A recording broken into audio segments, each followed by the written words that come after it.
the Capra Bouncer Part 2. Now the biggest deal for this right now are the links. The top links are too short. The bottom links are, I guess they're okay for what I'm going to be doing with them. So what I've done is I've got the Incision Bomber link set right here.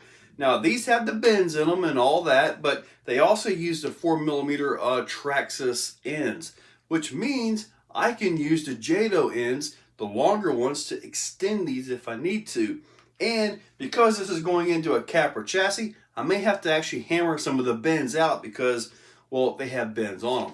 Anyways, we're going to give these a shot on this thing. Take a look. We're going to start out with the front right here. That is the most important. The back is obviously important. It already has nice Vanquish lower links, so those are obviously staying. However, we're going to go ahead and start digging into these. Here are the links you get with the Incision kit. So you have your front lowers, then I believe you have supposedly your front uppers, rear uppers, and it doesn't come with a lower because, well, that's kind of a different story. It does have the steering. We won't be using the steering for this until maybe later on when it actually gets rear steer, because, you know, I really think it's just going to happen at some point. But for right now, we have these. And these have, you know, specific locations where that they're supposed to go. You know, this isn't exactly a standard thing. So anyways, I'm going to assemble these, get the full lengths, and see where I'm at on the new vehicle. With all the bends in these things, I couldn't put the shaft in the drill and all that. So I had to put these guys on by hand. Looks like I need to turn that one again. So, wow. That creates some cramps. So the lower links are pretty well self-explanatory. Can't really go wrong there. Now we get to start digging into them top links. To make this job easy, I just simply took it all out of the chassis. Now the lower links are pretty darn easy. I mean, they're self-explanatory. Now we get into the top links. Let's see if we can get this thing to sit where it needs to be. Trying out the rear upper links, and well, they are quite a bit too long. So that's not going to work. So kind of a happy accident here. By adding the JATO longer ends, it's pretty much perfect. Now I do have these bent to the outside. I haven't taken the bend out of them yet. I may need to do something with that for the chassis clearance anyway. I'm happy with that. Now what's even more awesome is if I have to, I can actually use the lower holes. Driveshaft clearance is going to be an issue. However, it looks like the front is just about right. I mean, I've got good caster. So, yeah, I'm happy with that. Now it's time to move on here. Maybe the same thing will work.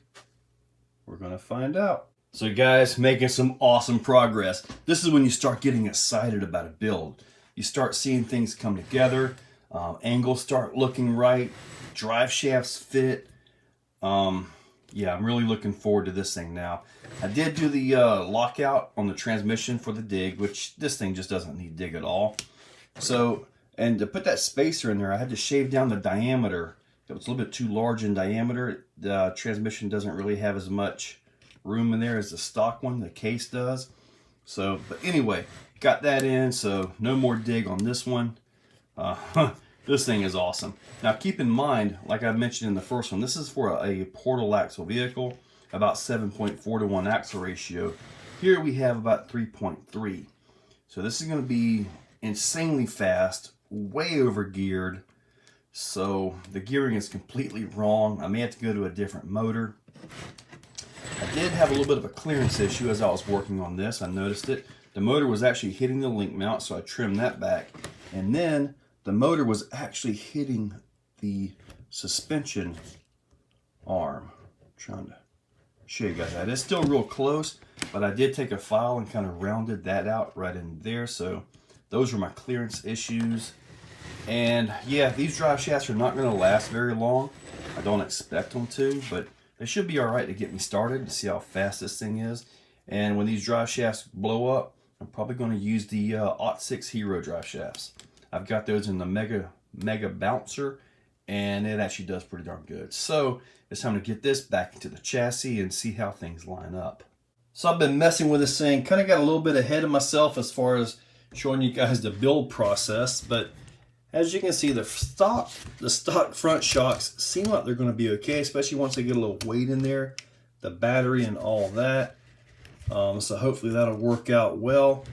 The rear shocks just seem to be way too long. So what I've got on it right now are a set of 06 shocks. These are a 90mm shock. So hopefully those will get the job done. We're going to go ahead and put the tires on it and just see what it looks like, you know, just to get an idea. That is not bad at all.